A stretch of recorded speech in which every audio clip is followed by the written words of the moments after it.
ओवैसी साहब हंस रहे हैं। ओवैसी साहब, मैं भी थोड़ा साइकोलॉजी पढ़ा हूं, विज्ञान का विद्यार्थी हूं। फिर इनके मन में है कि आपने बदल कर रख दिया। मान्यवर, मैं कहना चाहता हूं, हमने राजद्रोह की जगह देशद्रोह की स्थिति रखी। अब ये देश आजाद हो चुका है, लोकतांत्रिक देश है। शासन की टीका तो कोई भी कर सकता है, किसी को भी करने का अधिकार है। इसके लिए इस देश में अब किसी को जेल में नहीं जाना पड़ेगा, चाहे हमारा शासन। मैं फर्क समझाता रहा हूं, जो बड़े कटाक्षमय तरीके से ओवैसी साहब हंस रहे हैं इसलिए। मगर इस देश के खिलाफ कोई बोल नहीं सकता, इस देश के हितों को कोई नुकसान कर नहीं सकता। इस देश के झंडे, इस देश की सीमाएं, इस देश के संसाधनों के साथ अगर कोई खिलवाड़ करेगा तो निश्चित रूप से उसको जेल में जाए, और जेल में जाना चाहिए। मानिए, ये हमारी सरकार का ट्रस्ट है। इस देश की सुरक्षा किसी भी की सुरक्षा से सबसे ऊपर होनी चाहिए, सुप्रीम होनी चाहिए, सबसे पहले राष्ट्रपति। इसलिए जो लोग राजद्रोह हटाकर हम देशद्रोह की धारा लाए हैं, इनको अपने विचारों के कपड़े पहनाने का प्रयास करते हैं। इसलिए मैं इस पर डिटेल्स कैन बी फाइल्ड, आपने उसको भुला दिया।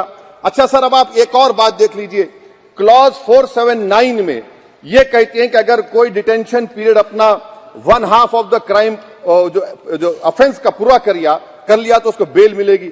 आप तो उसको और खतरनाक कर दिए हैं। आप ये कहते हैं, उसमें ये कहते हैं सर, यहां पर आपने कह दिया क्लॉज 187 में, सॉरी सर, ये डिटेंशन मल्टीपल क्लॉज 479 में अगर एक से बढ़ के ज्यादा ऑफेंस होगा, या ऑफेंस होगा लाइफ इंप्रिजनमेंट का, या पेंडिंग होगा, तो उसको बेल नहीं मिलेगी। अरे हम तमाम तो, ऋषिकांत दुबे, आप पर जब केस लगा, आपने कहा कि आपकी गाड़ी पर हमला हुआ, मैं जानता हूं, आप पर तो एक सेक्शन नहीं लगा, कई सेक्शन आप पर लगा दिए गए, तो फिर मुझे बेल नहीं मिलेगी। ये क्या कर रहे हैं आप? किस लिए कर रहे हैं आप अंदाजा भी लगा रहे, भाई आज आप वहां बैठे, कल आएंगे इंशाल्लाह, फिक्र मत करिए। पावर इटर्नल नहीं होता, ये तो कुदरत का निजाम है कि जो गंदगी करता है तो उनके लिए किसी और को मौका मिलता है, मगर आपको आना पड़ेगा एक दिन। आप ये गंदगी कर रहे हैं। अच्छा सर, ये बताइए कि हमने आप किसको कितना पर्सन्स वर पेंडिंग प्रोसीडिंग्स इन मोर देन वन ऑफेंस, और चार्जशीट में कई आते हैं। यानी जब हम पर केस बुक होता है सर, तो फूल का गुलदस्ता आता है, हर सेक्शन होता है उसमें, तो मुझे बेल नहीं मिलेगी। तो ये एक बात है सर। फिर आप आ जाइए सर, मैं आपको बताना चाहूंगा सर, यहां पर आपको, सॉरी सर, ये इतना बड़ा बिल है। फिर आप टेररिज्म पर सर, बीएनएस का टेररिज्म सर, ये बड़ा ही डेंजरस आपने खतरनाक आपने काम किया है। इससे दहशतगर्दी का मुकाबला नहीं होगा, सिविल लिबर्टीज खतरे में पड़ जाएंगे। और सबसे बड़ी बात तो यह है सर, इसमें आपने नोटिफाई करेंगे किसी को टेररिस्ट, कोर्ट क्यों नहीं करेगा? पुलिस वाला कैसे करेगा मुझे टेररिस्ट नोटिफाई? किसी ऑर्गेनाइजेशन को टेररिस्ट घोषित कर देंगे। तो ये खुद सेपरेशन ऑफ पावर्स का वायलेशन है, जुडिशियल इंडिपेंडेंस का वायलेशन है, और इंदिरा गांधी वर्सेस राजनारायण केस का वायलेशन है।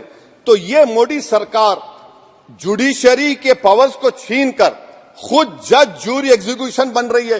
किसी शायर ने बड़ा अच्छा कहा था सर, वही कातिल, वही मुखबिर, वही मुंसिफ ठहरे। सर, मैंडेटरी वीडियो रिकॉर्डिंग आपने कहा कि जिस जगह पर इस प्लेस पर सर्च होता है वीडियो रिकॉर्डिंग की, मैं ये कहता हूं कि जब मेरा अरेस्ट होगा वीडियो रिकॉर्डिंग करिए, क्यों नहीं करते आप? जब मेरे घर पर पुलिस आती है वीडियो रिकॉर्डिंग करिए, जो मैं पुलिस को देता हूं उसकी वीडियो रिकॉर्डिंग करिए। विटनेस स्टेटमेंट होगा क्लॉज 183 में, उसका वीडियो रिकॉर्डिंग करिए। क्यों नहीं आप पैसे देते कि हर पुलिस वाले के जिस्म पर एक वीडियो रिकॉर्डर हो, और एक्यूज को मिलना चाहिए, आप नहीं मिलता एक्यूज को। हाँ, आपको नहीं है, मैं जानता हूं। क्लॉज 250 और 262 सर इनकंसिस्टेंट है। तो क्लॉज 250 में 60 डे टाइम लिमिट है डिस्चार्ज के लिए। अगर एक्यूज को कागज नहीं मिलता है, हम सब जेल में गए, मैं कई मरतबा जेल में गया हूं, ससुराल में इतना नहीं गया जितना जेल को जाने का मुझे मौका मिला, चाहे कांग्रेस की तेलुगु देशम की हुकूमत रही है। ससुराल कहते हैं कुछ लोग। क्लॉज 262 है, क्लॉज 262 में डिस्चार्ज एप्लीकेशन है, वो फ्रेमिंग ऑफ चार्जेस के बाद डाल सकते हैं। ये it defeats the purpose. What is the discharge application which is to prevent police from using delay tactics. Discharge always proceed framing of charges. मैं उस वक्त तक डिस्चार्ज नहीं डाल सकता जब तक कि वो नहीं होगा। अच्छा, क्लॉज 251 263 देखिए sir, time limit for framing of charges in cases of session trials 60 days of first framing charges, warrant charges should be 90 days। मगर आपने क्या किया, होशियारी देखिए, बर्बाद करने का कहानी। 193(9) डाल दिया आपने, क्या ने prescribes a 90-day time limit for further investigation. For further investigation what will happen when supplementary chargesheet are put, will the accused be acquitted, क्या मुझे छोड़ देंगे आप, क्या कोई time like this is a dead letter. यानी आप तो पूरा का पूरा सिविल राइट्स लिबर्टीज बोलिए सब छीन ले रहे। अच्छा सर, इसमें आपने लिंचिंग का एक कानून बनाया बीएनएस में, सेक्ट क्लॉज 103 में। अब आप इसमें देखिए सर, लिंचिंग कब हो सकता है, जब आप ये बताएंगे कि ये पर्सनल बिलीफ पर मारा गया, किसी को जेंडर पर मारा गया, कास्ट पर मारा गया। सर, आप तो एक्यूज को तो मौका दे रहे हैं छोड़ने के लिए, आप तो एक्यूज को मौका दे रहे हैं। अच्छा, पर्सनल बिलीफ में रिलीजन क्यों नहीं लिखते भैया आप? इन तीनों कानून में रिलीजन इस्तेमाल किया गया, पर्सनल बिलीफ में रिलीजन नहीं आता। अच्छा सर, आप ये भी देख लीजिए कि 1019 सर 190 में अनलॉफुल असेंबली है, 5 और मोर एक्टिंग टुगेदर। फिर ये क्यों कर रहे हैं आप? 5 मिलकर भी मर्डर करेंगे तो एक 103 भी तो आपने कर दिया, तो इनका यानी ये तो इसका अनलॉफुल एक्टिंग टुगेदर है। अच्छा सर, मैं आपको बताना चाहूंगा, आपके ये बीएनएस का 172(2) आप देखिए कि पेटी केसेस में when the occasion is past, किसका मतलब क्या है? व्हेन द अकेजन होगा क्या सर? अब हम चुनाव लड़ते तो जो हमारा जो पार्टी अपोजिंग रहती, वो कहती कि इनके 25 लोगों को 50 लोगों को गिरफ्तार कर लो, गिरफ्तार कर लेते मेरे बूथ के एजेंट्स को, और बोल रहे व्हेन, उसमें आप लिख रहे क्या है, when the occasion is past, माने पास हो जाएगा पोलिंग के 5 बजे छोड़ देंगे। अरे आप अपना ही हाथ काट रहे हैं अपने आप, याद रखिए। आज आप मुस्कुरा रहे हैं, कल यहां पर बैठेंगे कोई और कर देगा काम आपके ऊपर। अच्छा, रेप सर, रेप क्या, रेप सिर्फ महिलाओं का होता है, मर्दों का रेप नहीं होता है क्या? आपका प्रोविजन नहीं है क्या? स्टॉकिंग नहीं होती है मर्दों की? अच्छा, जस्ट होता है सर, आप हंस रहे हैं, होता है, होता है। आपकी हंसी इस बात का इकरार है कि आप जानते हैं किसका हुआ है। तो justice JS Verma sir, justice JS Verma का जेंडर न्यूट्रल बनाइए। अच्छा, क्लॉज 69 को, क्लॉज 69 लव जिहाद आ गया, देखिए सर, क्लॉज 6 लव जिहाद आ गया, उसमें बियॉन्ड रीजनेबल डाउट प्रूव ही नहीं कर पाएंगे आप। अब उसमें क्या बताना पड़ेगा? सप्रेसिंग आइडेंटिटी, यानी अगर कोई महिला मोनू मानेसर चोमू चंडीगढ़ से इश्क करती है, बाद में उसको मालूम होता है कि वो मानेसर का नहीं है, चंडीगढ़ का नहीं है, तो क्या क्लॉज 69 एक्शन में आएगा? आप बताइए कि अच्छा, अगर कोई ये कहेगा कि मेरा नाम, कुछ नाम है, कई कुछ नाम होता है जो कॉमन नाम होता है मुसलमानों में, दीगर मज़ाहिब में, तो क्या वो सेक्शन अप्लाई होगा? ये क्या आप कर रहे हैं? अच्छा, आपने अडल्ट्री को निकाल दिया, आपने होमोसेक्सुअलिटी को निकाल दिया, तो ये कंसेंशुअल सेक्सुअल रिलेशन जो 18-20 साल के ऊपर के लोगों में करते हैं, मैं इसका खिलाफ जरूर हूं मजहबी एतबार से, मगर आप क्यों उनके ऑटोनॉमी को रोकना चाहते हैं? अच्छा सर, सेक्शन क्लॉज 1093 बीएनएस का, आपको it does not require knowledge और intention part of person facility commissioner organise crime. ये मैं 5 मिनट दीजिए सर। सर, बीएनएस का सेडेशन पे देख लीजिए, सेडेशन को आपने दोबारा ला लिया, लफ्ज सेडेशन इस्तेमाल नहीं किया आपने। 3 साल से 7 साल आपने सुप्रीम कोर्ट को अंडरटेकिंग दी थी कि प्रोविजन नहीं लाया जाएगा। तो चेयरमैन सर, यहां पर हिंदी के एक बहुत मशहूर कवि का वो शेर मुझे याद आ रहा है, मैथिली शरण गुप्त का, कि राज्य को यदि हम बना लेंगे भोग तो बनेगा वो प्रजा का रोग, फिर कहूं मैं क्यों ना उठकर हूं आज मेरा धर्म राजद्रोह। कार्ल मार्क्स ने कहा था sir, history repeats itself first as a tragedy, second as a farce. आप क्लॉज 195(1)(d) देखिए, it criminalises the making of publication of false and misleading information jeopardising sovereignty integrity of India. Vague है, यानी जो कोई भी पत्रकार investigative journalism लिखेगा आप उसको इस्तेमाल कर लेंगे और जेल की सलाखों में उसको डालकर आप सड़ा देंगे।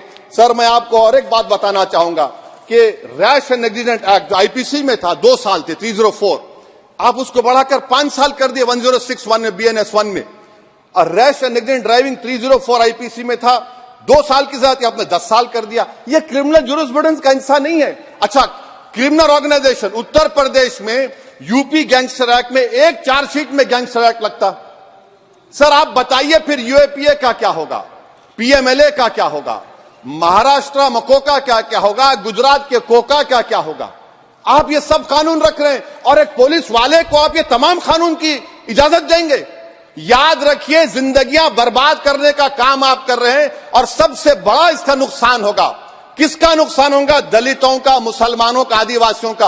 और वो पॉलिटिकल पार्टीज जो कल आज सत्ता में है, कल नहीं रहेंगे, वो बदले की भावना से काम करते हैं। सर मुझे पुलिस ने पीटा सर 1999 22 दिसंबर को मेरे सर पर 20 टाके लगे, पीठ से लेकर पैर तक मारा गया। आपको मालूम सर क्या हुआ? तेलुगु देशम की सरकार थी, उन्होंने उन दोनों पुलिस वालों को जिन्होंने मुझे मारा था उनको आईपीएस कन्फर कर दिया। आईपीएस अरे मैं तैयार हूं मरने के लिए। तुम मारोगे क्या? बोलो, कहां मारोगे बताओ? अरे तुम कहां मारोगे? तुम्हारी गोलियां खत्म हो जाएंगी, मैं जिंदा रहूंगा। अरे तुम्हारी गोली डरने वाला बैठो तुम। अरे चप्पन देके बैठो तुम। प्लीज आप बैठ जाइए। टेररिज्म का देखिए सर, आप बैठ जाइए प्लीज। यूएपीए का सर मैं खत्म कर, टेररिज्म उनको रोकिए sir. Okay please sit down. हाँ तुम गोली मार सकते, सस्पेंड नहीं कर सकते और कुछ नहीं कर सकते। सर टेररिज्म का डेफिनेशन में आप देखिए, यूएपीए का सेक्शन